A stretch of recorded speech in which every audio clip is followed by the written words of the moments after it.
petits morceaux. Là, on va commencer tout de suite par la pâte, hein, parce qu'il faut le temps qu'elle lève. Il faut de la farine, après il faut de l'eau. Des œufs. Non. Du lait. Du lait. Pas du lait, non. Du sel. Du blé. Du sel. Du Pas beurre. du poivre, non. Et de la levure. Chimique. La levure de boulanger, hein, elle va travailler avant, donc elle va faire gonfler le pain avant la cuisson.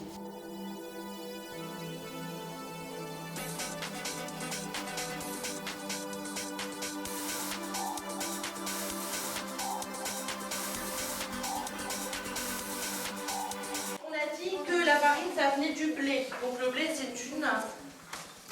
Céréales. C'est une céréale. Donc les céréales en fait c'est une plante qui est cultivée essentiellement pour les graines qui va servir pour l'alimentation humaine, donc pour notre alimentation ou pour l'alimentation des animaux. Elles mangeaient quoi les vaches? Des céréales. Du maïs. Du maïs, c'est du maïs ensilage. La semoule, c'est quoi? Je l'ai dit hein. Les durs. Les durs. Hein. La bière. De l'or. On est à peu près une petite centaine de fermes dans le Nord-Pas-de-Calais. On accueille les scolaires de la 6e à la terminale pour voir différents thèmes. Donc moi je fais essentiellement sur le lait et là je fais du blé au pain aujourd'hui. Et c'est pour montrer voilà, le monde agricole et puis montrer la base de tout parce qu'il y a beaucoup d'enfants qui ne savent plus que le lait ça vient de la vache et que le pain c'est fait avec du blé. Donc c'est un agriculteur aussi. Montrer vraiment que l'agriculteur en lui-même il est vraiment à la base de tout. S'il n'y a pas d'agriculteur, on n'aura rien dans notre assiette en fin de compte. Absolument. On fournit toutes les matières premières. Voilà. Le pain, ce sont d'abord des céréales. C'est des céréales, ça vient du blé, donc il faut que les agriculteurs qui ont fait pousser du blé. Et puis il faut savoir quand même que pour pouvoir faire la récolte, c'est comme une grossesse, 9 mois. Un grain de blé qu'on va mettre dans la terre, ça va donner à peu près 5 épis. Et dans un épi, il y a entre 40 et 60 grains de blé.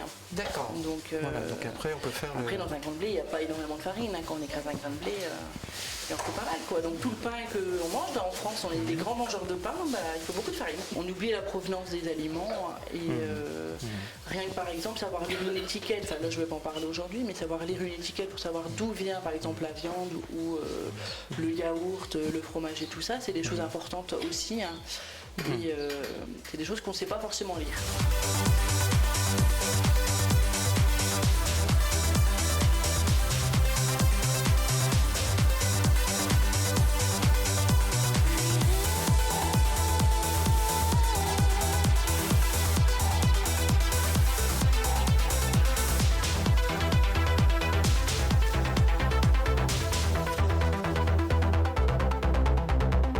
J'ai choisi de faire un cœur. Oui, mais je l'avais jamais fait. J'ai fait une reine avec une couronne, mais c'est un peu raté. Moi j'ai fait une baguette, c'était de la former et puis aussi quand on la mettait en carré c'était un peu difficile. Une forme bizarre. Alors qu'est-ce qui est difficile pour toi? De faire la forme. J'ai fait une baguette. J'avais déjà fait du pain. Ça devait coller normalement pour que ça fasse la forme et moi ma pâte elle collait pas assez. Le blé c'est ça, il est comme ça.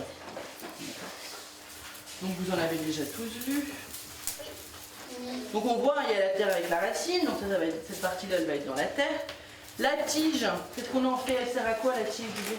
L'épi, bien, d'accord. Et dedans, dans l'épi, il y a quoi? Des graines. Pardon. Les grains. Ici j'ai un petit moulin, d'accord, une meule, exactement, pour écraser. Est-ce qu'on obtient automatiquement de la farine qui est blanche? Non.